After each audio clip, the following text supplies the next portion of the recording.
Welcome, everyone, to Season 3, Episode 24, the 2-4 show of the Hall of Fame show. And I'm your host, Kirk Buchner, high atop the mountaintop of Mount Manitoba, overlooking the place where the Winnipeg Jets will probably never win a Stanley Cup. But that's okay, because my co-host just watched his NBA team not win an NBA title, but they have a lot to fall back on. Evan Nolan, how are you doing, buddy? Yeah, they were 11th place in the Eastern Conference on my birthday, like earlier this year. So very true, and written off by many a publication. Yeah, and then they had to break up the two J's and everything. And now, let's be honest, Tatum didn't have a very good finals. He was great. He was basically 36-6 up until the finals. He didn't have a good finals, but he's 24 years old. Do you know how many playoff games he's won in his career? Or how many he's been in his career so far? Can't be that many. 74. Well, he's been in 74 playoff. He's been in 74 playoff games already. At 24, you know how many playoff games Steph Curry had been in? Like in total? Yeah. Okay. Well, I never even thought about that. I'm gonna guess 300 playoff games by the age of 24. Oh, by the age of 24. Oh God. 10. 0. Okay. He's been in 0 playoff games. How many times have been All-Star? 0. Mm-hmm. Right? Tatum's been an All-Star 4 times. Let's calm down, everybody.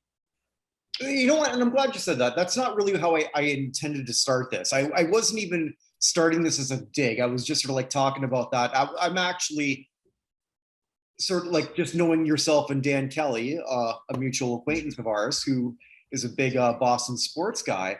Like it's not like either of you. Oh, what do we got? Oh, there you go. It's not like either of you were really all that pissy and cranky. I think you looked at it for what it was. At the beginning of the season, yeah. Who was expected to win the championship? Neither of those teams. The Nets and the Lakers. That's very true. Well, okay. To be fair, you and I may have said the Nets. We did not say the Lakers. Fair enough. But that was the thought process by a lot of people, right? Lakers didn't make the playoffs. Nets got swept by the Celtics. The Celtics, it's not like this was the 2007 Patriots here. This was a team that they lost to the championship like on a crazy thing. This is not a prohibitive favorite. This was a team that came together sort of out of nowhere and lost. It's essentially this team is thought it's going to be thought of the same way that the Boston area thinks of the 67 Red Sox, which may mean nothing to anybody outside of the Boston area. I mean something. Yeah, I get this. But the 67 Red Sox with a young Yaz and Jim Lonborg and like Bill the Spaceman Lee and all of those guys came out of nowhere. The Celtics have a better track record coming into this season than the Red Sox did coming into the Miracle 67 season. Mm-hmm. But that team never won the championship as one of the most beloved teams in Boston sports. I have a feeling this team, as weird and quirky as it was, may end up feeling the same way. The question is, what do they do to get better? Mm-hmm. We'll find out. And actually, we'll find out. They need an Eddie House type guy, and they need a PJ Brown type guy. Two guys are not in the league anymore. Yeah. And those two things, and they probably need to get rid of a couple of parts that became extraneous. I think as much as I love Daniel Tice, he's probably not going to be the long-term solution. They need to do better there. But I kind of have an answer for you, but I'm going to save it for next week. Okay, let's do that. Well, because it ties in with something I was going to talk about today as for the elevator up, elevator down, but I'm going to combine my opening. And for those who are regular people, and there should be more of you, God damn it, but we'll get there. We'll get there. Regular people meaning people who use Metamucil on a daily basis? That would be you and I, but I use Ovaltine. Thank you very much. Does the body good. So, but I'm always open up with the smorgasbord of shit, and then you sort of like talk about if we have, or no, actually no, but then we'll say Hall of Fame related stuff, and then we go into those we lost, and then I go into elevator up, elevator down. I'm going to combine right now my smorgasbord and elevator, if that's okay. The smorgas elevator board of poop. Okay. Sure. In my head, that sounded better. But I'm just going to open with a few things. But let's start off with the NBA Finals. So this is a question that I posed to you on Twitter, but I didn't ask you to respond, or just like but not in our public Discord, but just in our DMs. Golden State wins. Who does this help more for the Hall of Fame? Because that's really what we talk about. This is the Hall of Fame show. We know that Steph Curry is going to be a Hall of Famer. I think Steve Kerr is a Hall of Famer now as a coach. But going into the season, I think people could say with Draymond Green and Klay Thompson, I don't know. I don't think it helps either more. They're both going in anyway. Think so? Okay. Oh yeah, 100%. They're both going in anyway. Really? Okay. I mean, go ahead. Curry's got 4. Well, no, Draymond... Curry and Kerr are going in. I'm just talking specifically Draymond and Klay. I mean, the person who's helped most by this championship, honestly, is Wiggins. Wiggins isn't going in anywhere. You want to bet? Wiggins is getting up with over 20,000. He's getting up with over 20,000 points in his career and an NBA championship. Okay. If Andrew Wiggins, and Andrew Wiggins is not going to get into the Basketball Hall of Fame. He 100% is. All right. For some of our people who are far more anal than Evan and I, let's record this moment and then bring this up 20 years from now so that we can sort of like say who was right, who was wrong. I did not expect you to bring up Wiggins. I mean, but there's no point debating Green versus Thompson. They're both in. I don't know that. 100% they're both in. Okay, all right. Are they both in as first ballot? It's going to depend upon who they're up against. Taking that out of the equation, presuming that there's not like presuming it's not like 3 crazy people up against the ball at the same time. Okay. I think Thompson's more likely to be first ballot than Draymond is. So I think the opposite. Because, and the only reason I say that is Klay, and as much as I think Klay, well, obviously Klay's a better offensive player. We know Draymond's a better defensive player. But when I look at Draymond Green, he brings in something that Steph Curry can't do. Klay Thompson brings in something that Steph Curry can do just better. Draymond is a special player on that team. He brings in a factor that, okay, if let's say Klay, we can say that now. We saw that this year. When Klay didn't get there, we had Jordan Poole. Yeah. Okay. There is no other Draymond Green on this team. Thank goodness for that. No. Draymond. I love defensive players. But Draymond's legacy includes losing a series because he got thrown out of a game. Okay. Klay's legacy includes them losing a series because he got injured. All right, I see where you're going with that. Okay. I just Klay is more respected. I mean, Draymond's respected in certain ways, but Klay is more respected around the league as a player, even if he is kind of a ninny, than Draymond is, who is like Draymond, having been through the series, is one of the more infuriating people to watch. It's amazing what he gets away with. Mm-hmm. And then at the same time, like when they left the court last night, he's going around telling the Celtics, like, you're going to be back. Your guy's definitely back. Real classy. And then he started like random Twitter wars for no reason today. Like back in the middle of January, Jaylen Brown said the momentum's going to shift, right? But he wasn't talking about anything other than the Celtics. And from that point on, they went crazy. We're like, what, 28-7. So I think they're like 28-7 from there. They're the best team in the league after that tweet. And it came in as like, what happened to momentum now, basically? Like, it wasn't about you. I didn't see like, that. I don't know. They tend to reward offense more than defense generally. So just look at this. So start taking Draymond. Draymond is a 4-time champion, 4-time All-Star, one-time second team All-NBA, one-time third team All-NBA, defensive player of the year, Mhm. four-time defensive All-First Team, three-time defensive All-Second Team, led the NBA in steals in 2017, has his number retired by Michigan State, right? Clay, four-time NBA champion, five-time All-Star, second-time third team, defensive second team once, three-point champion, rookie first team, and his number's retired by Michigan State. Washington State.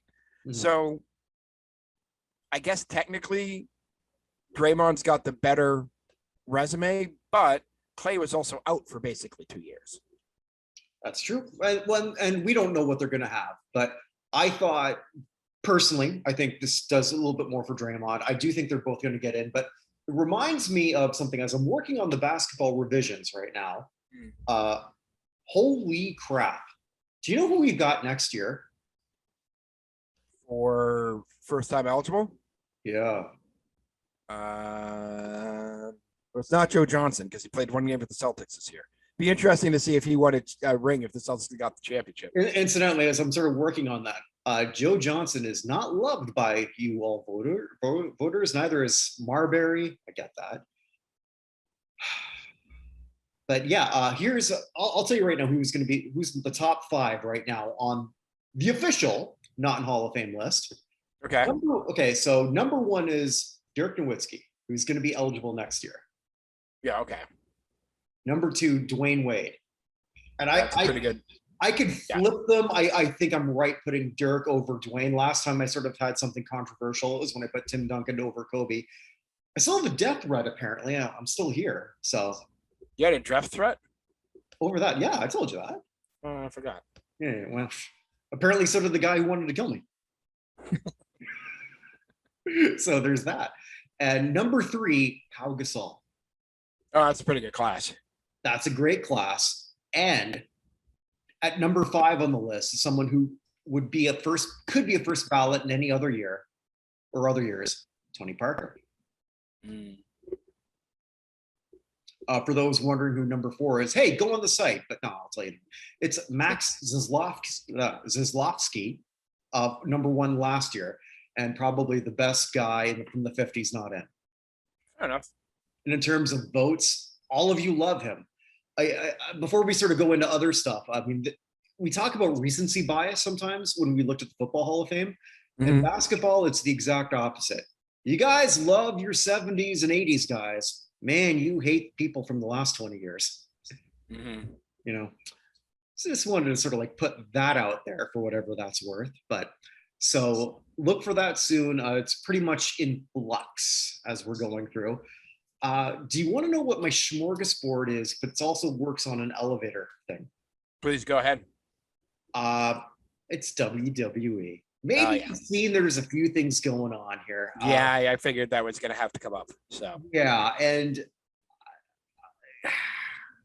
I really want your take on this. Now, I've told you over the last few weeks, or really last few months, I don't watch it anymore. But I do listen to it or listen about it. So I'll read about what's going on there without actually watching it, because frankly, all the more behind the scenes stuff is more interesting than what's actually happening. Now, Vince McMahon, as you may have heard, well, you have heard, but maybe not everyone here, and because this isn't necessarily, it's not a wrestling podcast. People aren't coming here for the wrestling. It's if they're into it, they're into it. If they're not, they're not. Right. Vince McMahon stepped down today. Was it today or yesterday? It was, I think, officially, he sort of half stepped down yesterday. I think he officially stepped down today because that's his Stephanie came out with his statement today.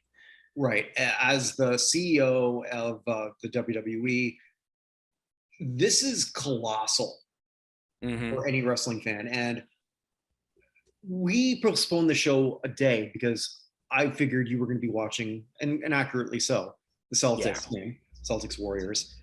I was crying in my rum and Coke. Actually, whipped cream vodka and Coke. I'm trying to finish off some of the random bottles that are in my bar. So it's not, we can make a song about that. What's in Evan's bar? Hey. But yeah, so But Sorry. they did SmackDown live today. I didn't watch it, but apparently Vince was there and he opened the show and then left. Okay. Is that making you think that, okay, is this just his final goodbye?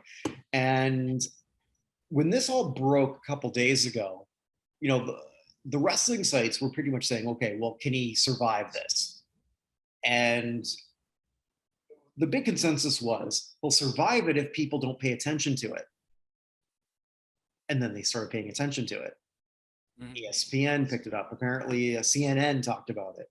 I don't know about others, but it became mainstream. And it's a publicly traded company. So once that sort of happens, you've got to take some type of step back. So Vince McMahon, who I still have on the WWE list, I'm not in Hall of Fame, for those who should be in the WWE Hall of Fame I care about, even though it's a total disaster, because Vince is the guy who decides who gets in, and it's arbitrary. There's no physical Hall of Fame when really who gives a shit. Vince always said he's never going to put himself in. So let's say Vince, who's 76 and is aging rapidly. He's not. Yeah. Vince at 76 does not look like the Vince of 72. Let's just say. Age is catching up to him. Yeah, of course. So if something happens to Vince over the next few years, do you now put him in? Now, the scandal, for those who aren't aware, is Vince. I'm trying to word this properly here. Gave hush money to a woman that he was sleeping with, allegedly. I guess not allegedly, but I'm not too worried about them coming. Yeah, no, that's pretty much what it was. Which, the fact that he had an affair isn't, to me, that big a deal, because apparently him and his wife have been separated, kind of like Justin Trudeau. But anyway, sorry. Can't help yourself. I understand. No, I can't. I can't help myself. So I mean, hey, Trudeau, bang whoever you want. I know you're not really with your wife. Don't care. But same with Vince. So why they keep the whole show thing, I don't know. And why I can't help myself. Yeah, well, you and I do know with that. I can't help. Right. Oh, yeah, right. Just keep going. Yeah, I'll keep going. Thank you for bringing me back on track. But really what the scandal is that the $3 million that apparently he gave to her in NDAs may not have been from his money, may have been from the company money. And that's really where this is an issue, more than anything else. And which makes people then look up all the other shitty things that he's done. And it's a long laundry list of just awful, awful things.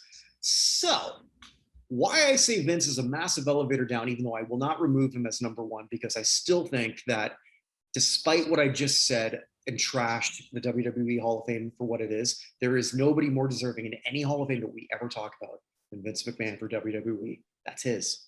He made it. Love him, hate him, it happened. He's not a Tom Yaki or anything like that, who's sort of like a very, like, I think you know where I'm going with that. Yeah. Yeah, just somebody who did quite a bit, but he was not nearly to baseball what Vince is to WWE. 100%. Right. Vince is WWE. Still is. And yeah. I mean, he's been WWE for at least 25 years. I know he owned it before and their stars were bigger, but Vince has been WWE since late 90s. No, earlier, because he bought it from his dad in 1982. Right, but my point is he wasn't. Well, maybe I'm wrong because you know wrestling more than I do. But it seems like Vince became a character more and more than just an owner. In the late 90s. That's true. You're 100% true. So where I go with this is, so let's say Vince doesn't come back in any capacity. And he steps down, and then they can say, okay, well, you know what? We're going to move on with the WWE Hall of Fame. All right, time to induct Vince. Can you? Because also too, Stephanie, he shit on her when she took a leave of absence a month ago, which is, I can't even fathom the dynamic of that family. I don't want to. I can't. It's not possible. but I don't know. I want to say this is an elevator down, even though the guy running the elevator says never put me in the first place, but he might not be running that elevator. So maybe is this an elevator up? I don't know. It may. Like, is this the Wonk Vader? It can go sideways and crossways and slantways and. Yeah, but I do have a clear one more clear elevator down, which is also WWE. Sorry. Before you get there, just who gets in the Hall of Fame first, Vince McMahon or Robert Kraft? Robert Kraft. I know. I'm just kidding. Okay, one of my friends, as soon as this came out, one of my friends texted today. I hope he has Kraft's lawyer. I don't think Kraft did a goddamn thing wrong. Oh no, he did. He did. Yeah. So anyway, continue. Yeah. So that was the big story, and the one you may not have heard is Jeff Hardy. No, I haven't heard anything about Jeff Hardy. All right. Well, Jeff Hardy. Remember a few weeks ago, we talked about Tammy Sitch, Sonny. Yeah. All right. Well, in the same exact county. Oh boy.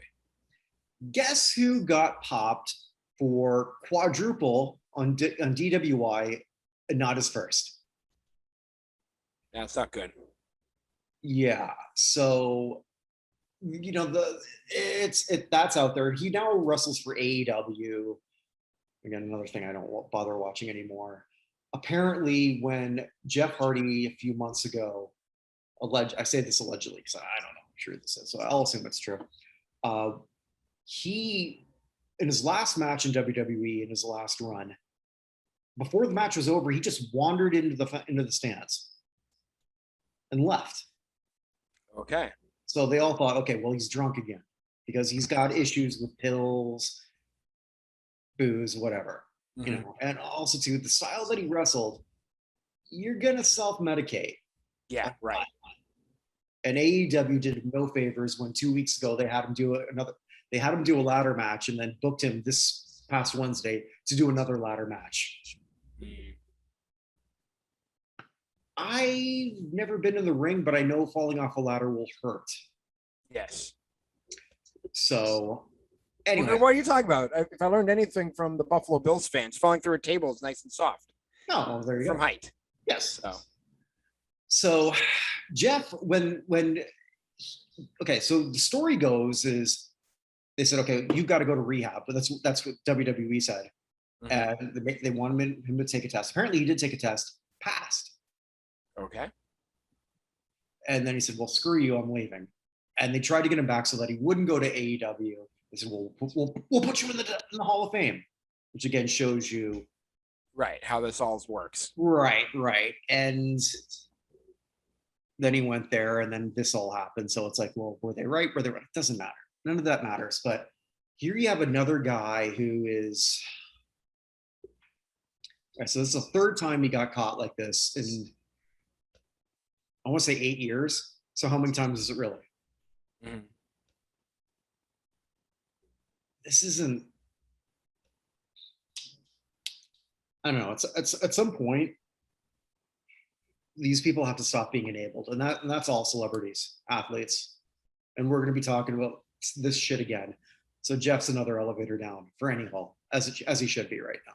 And I hope he gets the help he needs. So that's my smorgasbord elevator. It flows off the tongue, doesn't it? All right. So with that elevator down, if you go all the way down, you get underground. So who died? Oh, jeez. Sorry. Okay. So we had a lot of folks this week who weren't necessarily the biggest names.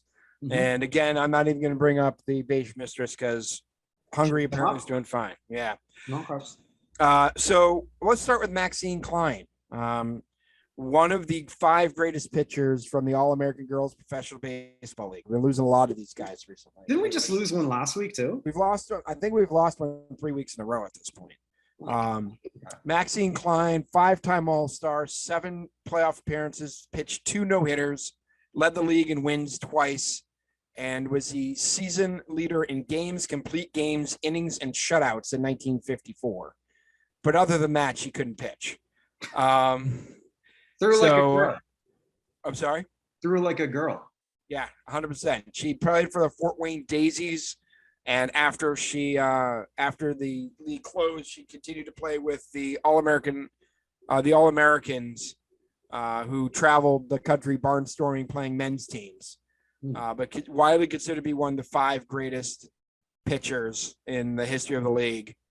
She passed away at the age of 92 in Hillsdale, Michigan.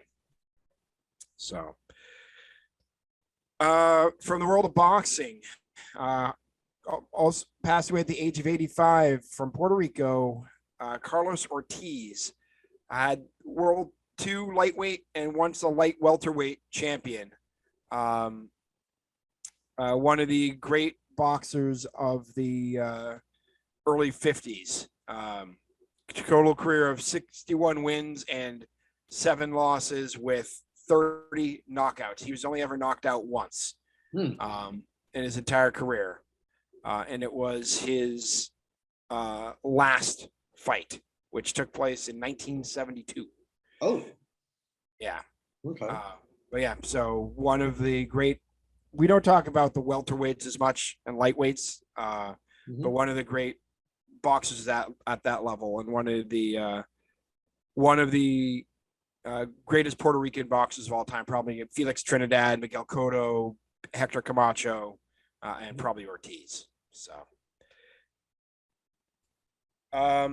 from the world of horse racing, we have another horse racing Hall of Famer who passed away, Buster Welch, who was a breeder, member of the NHCA Members Hall of Fame, the American Quarter Horse Hall of Fame, the National Cutting Horse Association Riders Hall of Fame, and the Texas Cowboy Hall of Fame. Born in 1928, same year as my father, just celebrated his 94th birthday a couple weeks ago. Passed away essentially of old age, but he had NHCA World Championship titles in 54, 56, 74, and 76, and the most ever NHCA World Championship futurity titles, don't ask what that means, in 62, 63, 66, 71, and 77. All I know is it's something, and he has the most of them. So he passed away at the age of 94. I'm not going to pretend to know a ton about horse racing, but let's see here. From the world of hockey, we lost a hockey Hall of Famer, an athletic trainer who's in the Hockey Hall of Fame, Bearcat Murray, who was a trainer for the Calgary Flames for a long, long time ago, or for a very, very long time. He retired as the Flames trainer in 1996, but essentially was their trainer from 80 up through their run in the end of the 90s, early 2000s. Was actually probably the most famous time you could think of him was he came on the ice when Mike Vernon had fallen and the Flames scored a goal during the Kings in the playoff series. I don't know if you remember that. But yeah, so he passed away earlier this week at the age of probably 89, 88 or 89. It's hard to tell. They don't have a birth date listed for him. So,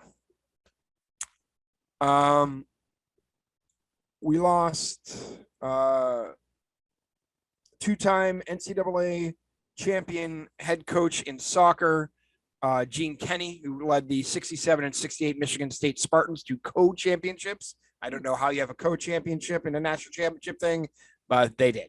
Well, back then. Yeah, probably true. Yeah. But yeah, he was he had the most success in Michigan State history, and he passed away at the age of 94.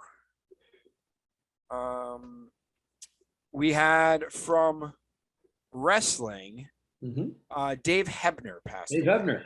Yep. Do you have anything to say about Dave? One of the main referees in my youth. I get to see something kind of positive about wrestling right now, which is kind of cool. Did you ever see, well, maybe not, because this is where he would have been, that's back when I was much, because I'm much older than you see. But the highest rated in terms of television wrestling, at least in the modern era anyway, that might have been broken in the 50s, I don't know. Hulk Hogan, Andre the Giant. in, God, I can't believe I remember this. February 5th, 1988. Wow. On NBC, prime time. And so that was the rematch from WrestleMania 3. And Dave had a twin brother, but a lot of people didn't know that. Mm-hmm. So Dave Hebner was announced as the official for this match. The only thing is, it wasn't Dave who was the referee. It was Earl, but they didn't know that at the time. So then all of a sudden, Andre pins Hogan. But Hogan comes up, it's clearly only a 1.5 count, but he counts 3. It's like, what's going on? Dave Hebner, what did he do? Well, Dave Hebner then comes out to the ring and confronts the other one. And they said, like, what is this, crooked referees? How much did because the $1 Million Man was in the corner of Andre. And I remember Jesse the Body Ventura. How much did the $1 Million Man do this, like pay for the plastic surgery or something like that? It was like, I forget. But what happened after was they hired Earl, who would later pretend to be Dave, and then he got to be Earl again. But then Dave stayed with the company, still refereeing for years, until they both got fired because they were selling bogus merchandise or something. I might have that story wrong. But yeah, I read that he had dementia at the end. Yeah, Parkinson's. That too. So yeah, very important cog of that part of that era of the 80s, 90s, and early 2000s. I have to say, the evil twin referee thing is not something I had contemplated as the storyline. So it was awesome because most people didn't know that Dave had a twin. Mm-hmm. Unless you were watching both federations at the time, because he was a referee. His brother Earl was a referee in the Carolinas, but back then you didn't see that. If you watched one, you didn't see the other. Right. So for me, watching that, I would have been 16, 15. Like, what the hell is this? This is awesome. It is the greatest referee storyline to me in the history of pro wrestling. There you go.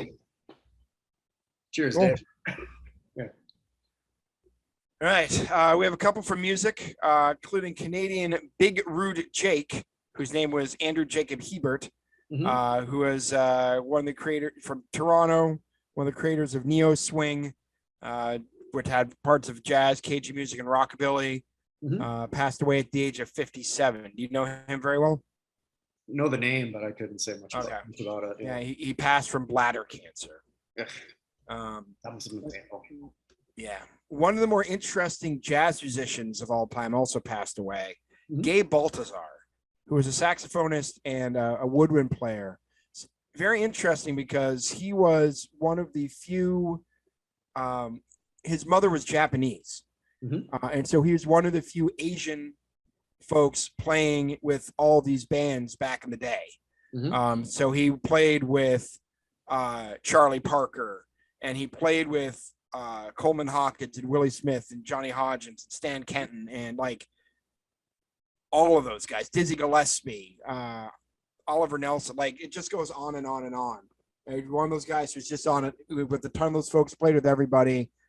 Served in the U.S. Army during Korea. He was there from 50 to 54, which also had to be interesting as a man of Asian descent at that time. But he passed away at the age of 92. And then outside of this stuff, we had some other interesting people who passed away. I just want to go through a couple. We had a couple of great comic artists, Everett Peck, who created Duckman and Squirrel Boy, and Joel Whitburn. I'm sorry, not Joel. I'll get to Joel Whitburn in a second. I meant to save for then. And Tim Sale. I had him out of the wrong. I had the wrong era. Oh, okay. Yeah. Tim Sale, who did a lot of the Superman and more recent Batman stuff, both passed away. Sale was 66, and Everett Peck was 71. Also, we lost a couple of very well-known actors, older men. Jean-Louis Trintignant, who won a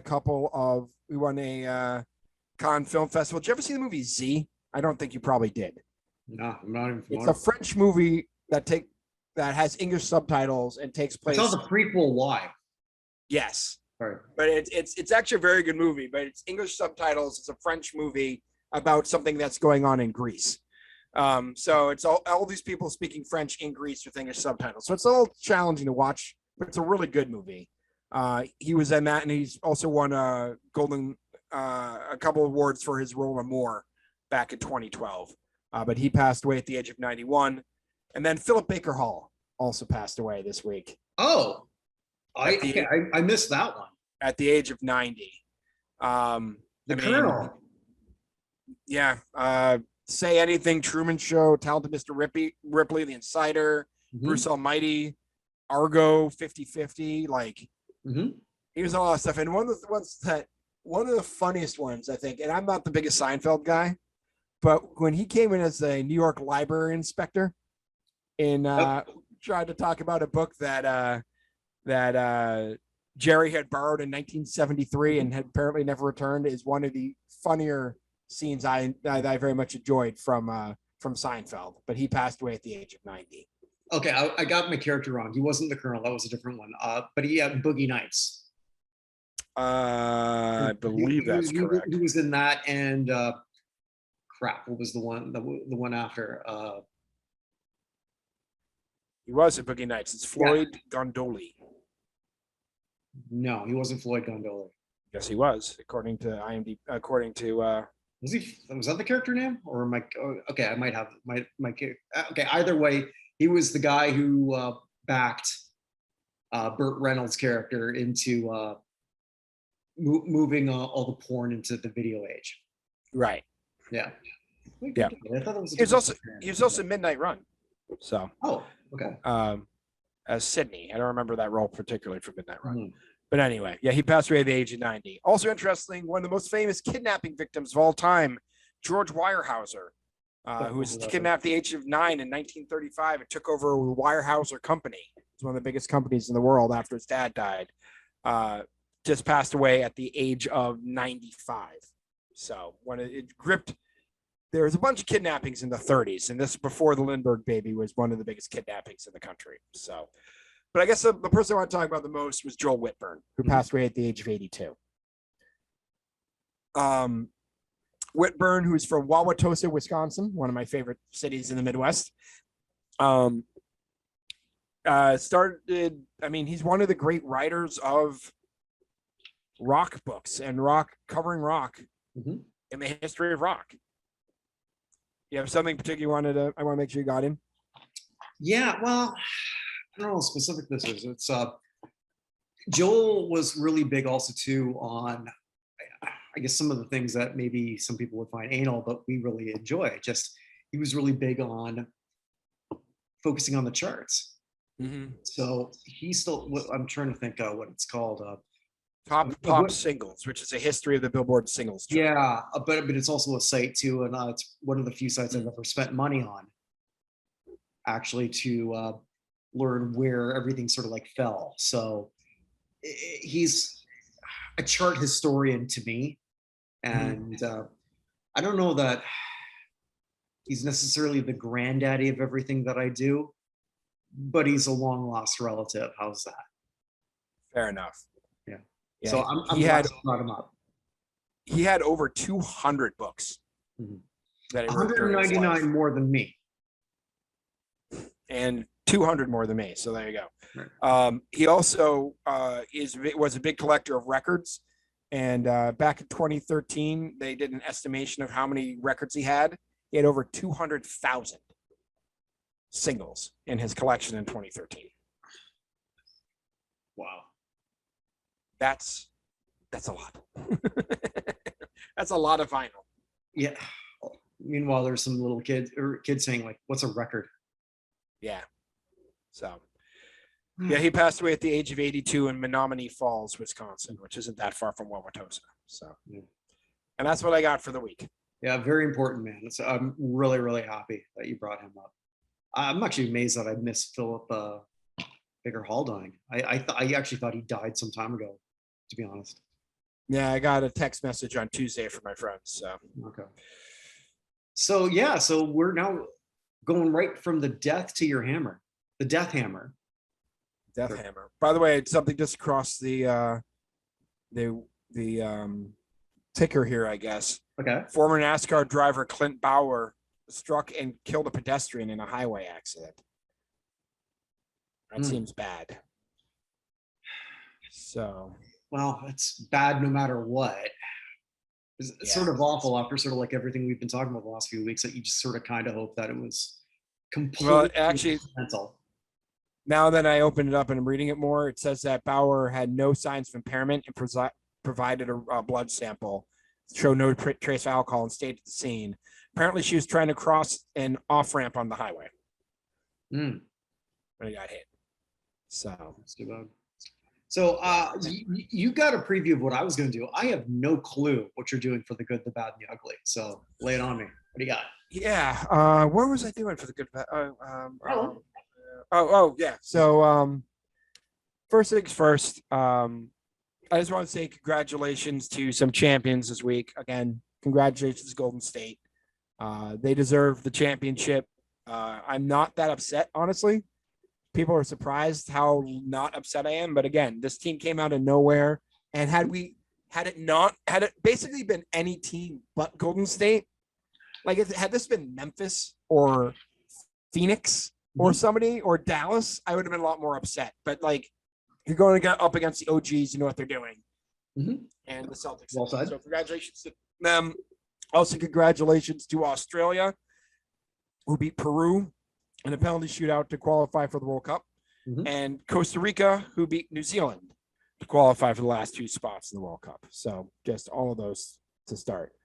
I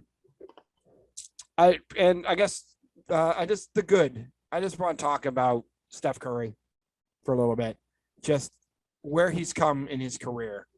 By the way, Davidson's finally decided to retire number 30 for Steph Curry. You think they would have done that already, huh? No, it's 4 championships or bust for Davidson. But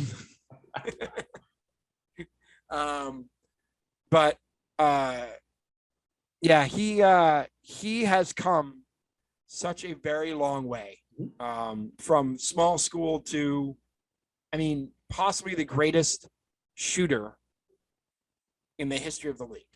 Not just that too, Evan. Golden State changed basketball, and Steph Curry sort of did that before. You can argue that Steph Curry, and maybe this is going a little bit too far, but that style of play has almost made the center obsolete. Yeah, to a point. Yeah. So, because it wasn't all that long ago where Barkley and myself too said, like, okay, this is fun to watch, but this style cannot win a title. And then they did, and did it so again, and did it again. And, you know, while you're sort of there, it was sort of nice seeing like Ayesha Curry sort of trend for the right reason.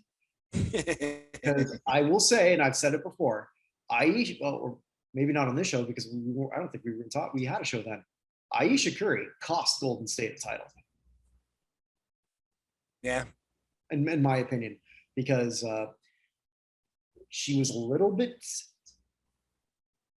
I don't want to say too lippy, because I mean, you can say whatever you want, is for my opinion, but she was getting destroyed and Steph got distracted. There's no doubt in my mind. Okay, Bill Simmons, do a 30 for 30, or just do a 10 for 10. How Ayesha Curry cost Golden State a title, because that happened. I'm telling you, I'm right. Well, Simmons can't do that anymore. He came up with the idea, then they fired him. So, or he worked very hard to get himself fired. Let's put it that way. You could still do a 10 for 10. Yeah, I guess you do a 10 for 10. 10 for 10. So, yeah, just do shorts. Or how about we just do a 1 for 1? Ayesha, because I only have 1 minute. Ayesha cost. Okay, I already said. Yeah, that's enough. So, but anyway, in my head it was funnier.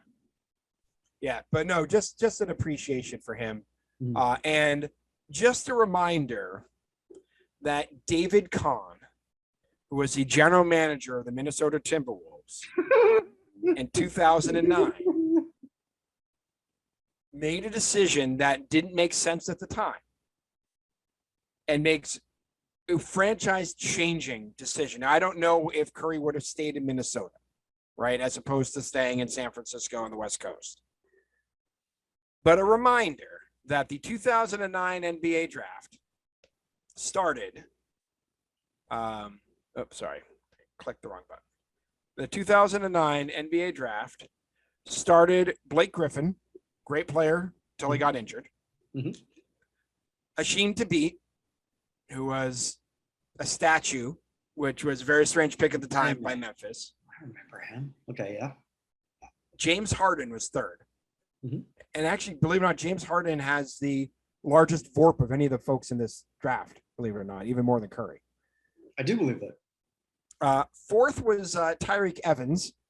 Mm-hmm. Fifth was Ricky Rubio, who was an unknown quantity, but a very good player. If he hadn't gotten injured and a few other things, who knows what Rubio would have done. But having drafted a point guard in Ricky Rubio. Yeah, it was another point guard. I can't remember the name of him, but he was a bust, if I remember. Syracuse's Johnny Flynn. That's the one. Who at the time, everyone's like, you're picking this guy over Steph Curry. I would like to point out Steph Curry, this hasn't been updated through yet, but his VORP is for his career is 60.9. Mm-hmm. Johnny Flynn's is negative 1.9. So you're saying there's a chance? He retired in 2012. It was the last time he played. Johnny Flynn, not only did they pass on the guy with the second highest VORP in the draft, they passed on him for the player with the worst VORP in the draft.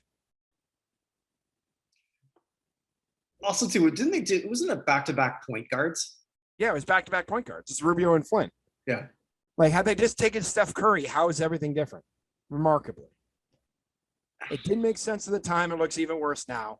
Again, no excusing drafting Hasheem Thabit and Tyreek Evans. I'm gonna give Minnesota a pass on Ricky Rubio. I always find one of the funniest things to me that will always get forgotten because of what happened that year. Detroit had the number 2 pick in 2004 or 2003. Sorry. Detroit won the title that year in that big fluke year because LA pretty much imploded. But LeBron goes number 1. They take Darko over Carmelo Anthony, Dwayne Wade, Chris Bosh. What would Detroit be if they would have got that one right? Yeah, can you imagine they had Carmelo? Yeah, but because Detroit won the title that year, they literally get a pass for this. Yeah. So and I remember that draft, man. Like there was a lot of people at that time shaking their heads. You know, like as a Raptors fan, I remember when we took Bargnani number 1, it was like there was no consensus number 1 then.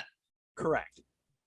You know, so there was a lot of people. We just talked about Nowitzki, right? Everyone's looking for the next Dirk. Mm-hmm. Right. But in 2009, 2003, you had 4 guys who in many drafts would have gone number 1. LeBron goes number 1 in basically any draft all time. But the other 3 guys all legitimately could have been number 1s in different drafts. Right. Yeah. And they got Darko. So they got Darko and they get a pass because of what happened that year. To be fair, Darko has more championships than Carmelo. So yeah, well, it's also like Portland didn't take Michael Jordan, right? But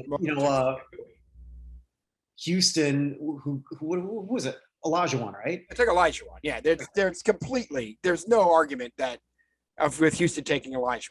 Sure, but there's also no argument that Michael Jordan's a way better player, turned out to be the way better player than Olajuwon. Right, but at the time basketball was played, they had Samson, and Samson Olajuwon together the Twin Towers. It's certain things you get a pass for, but I remember that I couldn't remember the name of the second guy they picked after Rubio. And why would I remember that name? Right. So, by the way, the top 10 players in that draft, in retrospect, Harden, Steph Curry, Blake Griffin's third, Drew Holiday, DeMar DeRozan, Danny Green, Jeff Teague, Ty Lawson, Ricky Rubio, and Darren Collison are your top 10 players by VORP out of that draft. Yeah, it's funny when you think of DeRozan. DeRozan, who, I mean, I know he's been in the league that long, again, as a Toronto guy. You look at him and he's still got all the acne. Mm-hmm. You know, he still looks 18. Yeah. So anyway, I just wanted to bring that in. Oh, one last thing. Steph Curry also this year became the first player ever to win 3 MVPs. MVP of the league, MVP of the finals, and MVP of the All-Star game. So there you go. Would him and Steph, would they be one of the most successful brothers of all time? Yeah, I have to be. Yeah. Yeah. Imagine you're as good as Seth, and you're not even close to being the best one in your family. And Seth's a good player. No, he was. Yeah, it had the Celtics won, they would have knocked out the Antetokounmpo brothers and the Curry brothers during this run. Antetokounmpo brothers. Anyway, yeah, okay, good, please. Thomas is the Ozzie Canseco of basketball. Probably true. Okay. All right, so moving on to the bad. Yes. I just want to talk. I've talked about this before. I'm going to talk about it again. Gut reactions.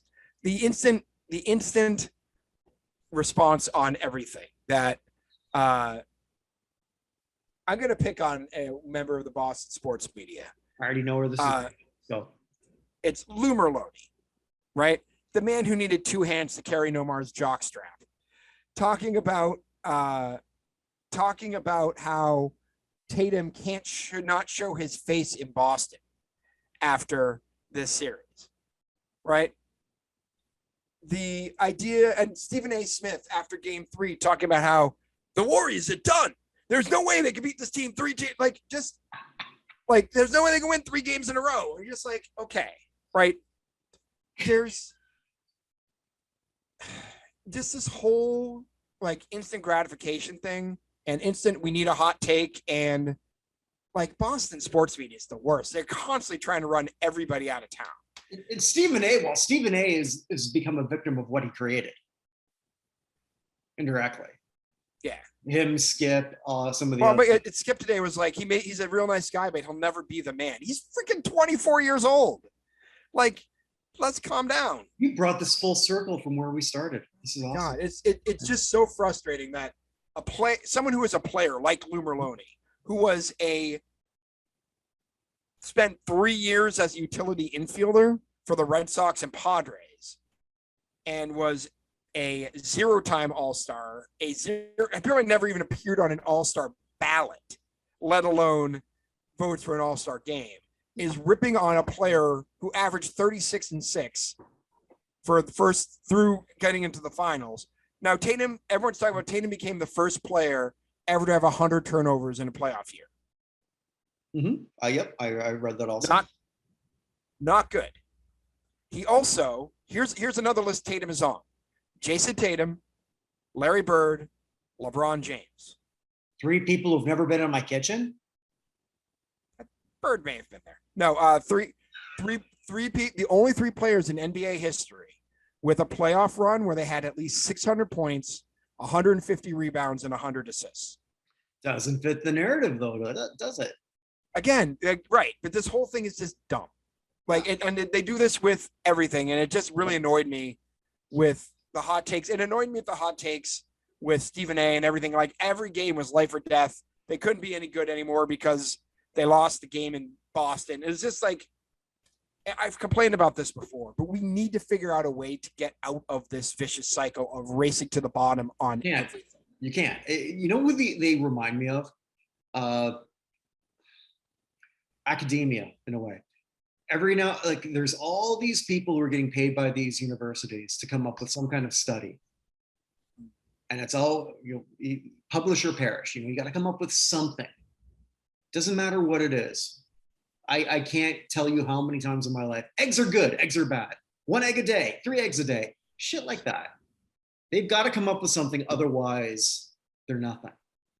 Now, Stephen A. can get away with that because Stephen A. is uncancelable. Right. Others, they're trying to get to that level. And again, it's you're a victim of your own success for Stephen A. And right. But there's the other thing. There are people, and I always bring up Mike Reese for the Patriots, right?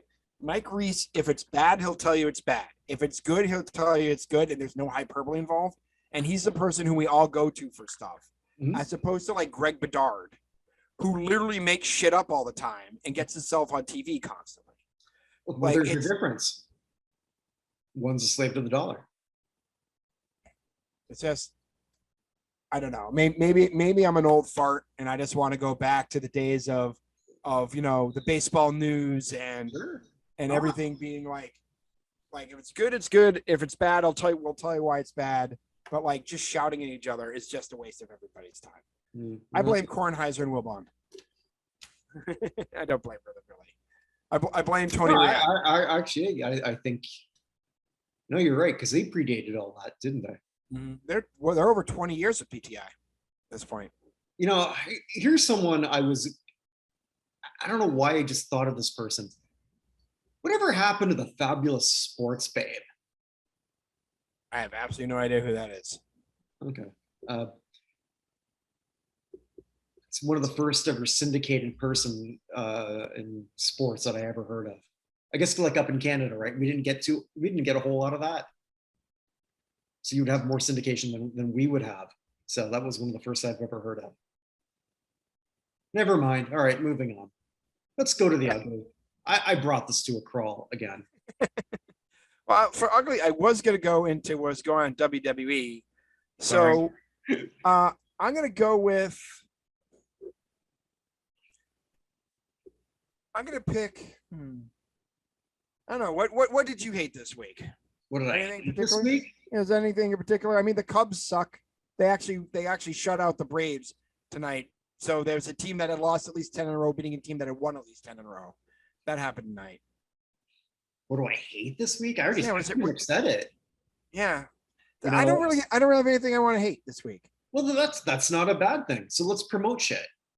I'll say this. I hated the Bruins firing their coach when they should have fired their general manager and team president. Okay. Yeah, no, I'm with that. Talking about bad drafts. Hold on, let me just get this. Let me get this pulled up here now. He was drafted 2015 NHL draft. Mm-hmm. The Boston Bruins had 3 consecutive picks in the first round. No team had ever had that before. They drafted Jacob Zaboral, Jake DeBrusk, and Zachary Senshin. Okay? Combined, DeBrusk has got 92 goals. Zaboral's got 0 with 12 assists, played 54 games. Senshin's played 16 games with 1 goal, 2 assists. The 3 players drafted after them, Matthew Barzal, Kyle Connor, and Thomas Chabot. 3 all-stars, all have over 300 games played in the league, and they're blaming the coach. I just want to point that out. He was unemployed for 6 days and 22 hours, and hired immediately by the Golden Knights. And they asked him why it took him so long. He's like, I just hated waiting for stuff to happen. He's still bitter about us leaving the Bruins. He should not be leaving the Bruins. He was not the problem. The general manager and the team president were. So we just got Shea Weber. I guess that's where he's going to end his career. Yeah, in Vegas. So anyway, that was off the cuff because I figured I should have known you were going to talk about who's gone WWE. But anyway, so I'll blame the Bruins. So the Celtics lost. I'm not mad at them. The Bruins lost like a month ago, and I'm furious with them. So there we go. Well, next week, I'm sure we're going to be talking a lot of hockey, and I will have one person for sure on my elevator up. Maybe not who you're thinking, but that's okay. All right. I could have brought him up this week, but there's all this other stuff, so I just decided to hold back on that. I might hold back another week. We'll see, depending on what sort of transpires. So at this point, hey, next Tuesday, Evan, you're going to be part of this, by the way. You're volunteered. That's going to be when we put together our Not in Hall of Fame hockey committee. Hey, who should be in the Hockey Hall of Fame other than Sedins? So I'm going to be asking everyone who's going to be part of it. It's only going to be 6 of us, maybe 7. I don't know. All you have to do is come up with a couple other people other than the Sedins. I'm not even going to ask anyone to vote. There's no homework this time. So it's going to be a lot easier for all the people involved. Pretty easy, right? Yeah, I already got my guy. Yeah, and I'm going to tell you why you're wrong. Yeah, we've already done this before, but it's been a couple. Yes, but it's been a couple years, so yeah, we can bring that up. All good. We're gonna have the Alfredson versus Turgeon debate again. We are, but I might be pushing for someone else. Interesting. Okay. Yeah. So because I have a feeling, actually, no, maybe I should be pushing for Alfredson because the one I was thinking of, I think it might be covered by someone else. Fair enough. So, that might be interesting. And I think I already have an internal debate in my head. Am I going to bring up Don Cherry or not? Because each passing year, I'm less and less passionate about the person I was most passionate about a decade ago. I think we all know why. The suits finally blinded your eyes. Blinded by the... Sorry. Anyway. Wrapped up like a douche. Another runner. No, sorry. Something like that. Actually, I finally learned those lyrics the first time I heard Bruce Springsteen's cover of it. Actually, didn't Bruce write that? Wasn't that the cover of Bruce? Oh, it may have been the cover of Bruce. The first time I heard Bruce's version of it was the first time I finally understood those lyrics. It's wrapped up like a deuce, another runner in the night. Now, what that means, I have no idea. But it's not, that did go number one. I would think that a certain podcast, wait a minute. There's a podcast that talks about how the hell songs went to number one. And just recorded recently was the first ever number one by Britney Spears. Hit Me Baby One More Time, and check that out on the Buchnerverse. I know I have to do that. Nice. That's good. Yes. So check that out. Also, too, Vinny Lospinuso, speaking of hockey, he made his first ever hockey contribution when he decided on his special show. Vinny makes the Hall of Fame case for. You know who he made the Hall of Fame case for? Think of Vinny and who he would make a Hall of Fame case for. The inventor of the cleat. Not that obscure, but something that you would have. That is, and I'm really happy he did this. He did Frank Zamboni, and if you're thinking, oh, awesome, isn't it? And if you're saying, hey, wait a minute, the Zamboni guy? Yes, the Zamboni guy. Frank Zamboni is not in the Hockey Hall of Fame, even though he's in the United States Hockey Hall of Fame, the Inventors Hall of Fame, the Figure Skating Hall of Fame, a couple others. I don't remember which ones, but I don't have to remember because Vinny told us. Check that out.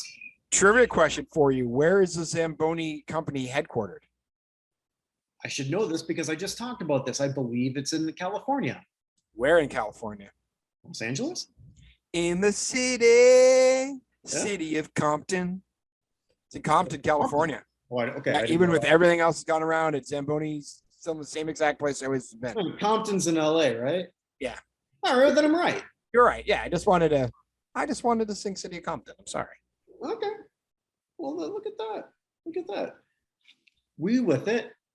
God, I've never been whiter in my life. Also, too, Chris Bourdain and I, we looked at the powers of Matthew Starr. Because somebody had to, because you were the second and third person ever to see that. So the funny thing is, the amount of people who saw that back then, any channel would kill, or any network would kill for those ratings now. Probably true.